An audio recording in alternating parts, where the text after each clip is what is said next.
વડોદરાના માંજલપુર વિસ્તારમાં આંતરરાષ્ટ્રીય મહિલા દિવસની અનોખી અને પ્રેરણાદાયી ઉજવણી જોવા મળી. માંજલપુર સ્થિત અન્નપૂર્ણા કોમ્પ્લેક્સ ખાતે હીરકણી મહિલા મંડળ અને આંતરરાષ્ટ્રીય સ્વાભિમાની મરાઠા મહાસંઘના સહયોગથી શહીદ જવાનોના પરિવારની મહિલાઓ સાથે મહિલા દિવસની ઉજવણી કરવામાં આવી. કાર્યક્રમ દરમિયાન દેશ માટે પોતાના પ્રાણોની આહુતિ આપનાર શહીદ જવાનોને યાદ કરી તેમના પરિવારની મહિલાઓનું માન-સન્માન કરવામાં આવ્યું. હીરકણી મહિલા મંડળ દ્વારા શહીદ જવાનોના પરિવારને રાશન કીટ તથા પુષ્પ અર્પણ કરી તેમની સાથે સમાજ એકતા અને આદર વ્યક્ત કરવામાં આવ્યો. આ પ્રસંગે સ્વાતિ ગણદેવીકર, જાગૃતિબેન સહિત અન્ય મહાનુભાવો અતિથિ તરીકે ઉપસ્થિત રહ્યા હતા. મહેમાનો દ્વારા શહીદોના પરિવારજનોના સંઘર્ષ અને ત્યાગને સલામ કરવામાં આવી અને તેમને પ્રોત્સાહન આપવામાં આવ્યું. કાર્યક્રમના અંતે હીરકણી મહિલા મંડળના પ્રમુખ કોકિલાબેન પવાર દ્વારા તમામ ઉપસ્થિત વીર જવાનોના પરિવારજનો તથા મહેમાનોનો આભાર વ્યક્ત કરવામાં આવ્યો.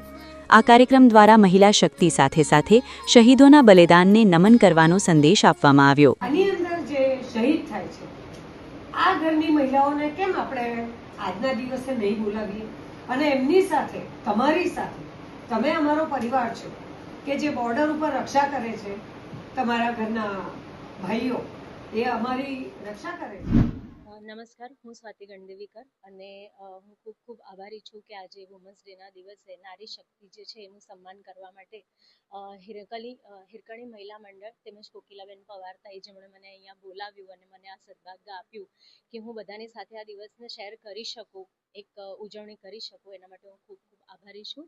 Happy women's day to all. 8 March આંતરરાષ્ટ્રીય મહિલા દિવસ તરીકે મનાવવામાં આવે છે, પણ અમે લોકો હીરકણી મહિલા મંડળ એ દિવસે બધી જ મહિલાઓ, બધી જ જગ્યાએ મહિલાઓ માટે પ્રોગ્રામો હોય છે.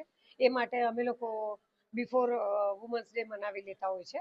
અને દર વર્ષની જેમ હીરકણી મહિલા મંડળ અને આંતરરાષ્ટ્રીય સ્વાભિમાની મરાઠા મહાસંઘ એ બંનેના સહયોગથી અમે દર વર્ષે વડોદરામાં જ્યાં જ્યાં શહીદ થયેલા આપણા ભાઈઓ છે એમના ફેમિલીમાંથી એમની મમ્મી કે બહેન કે ભાભી જે પણ હાજર છે એવી મહિલાઓને અમે લોકો અહીંયા બોલાવીએ છીએ માંજલપુરમાં, અને એ લોકોને 1 મહિનાનું રાશન અમે લોકો એક ફૂલ લઈને ફૂલની પાકડી તરીકે એમને આપતા હોઈએ છીએ.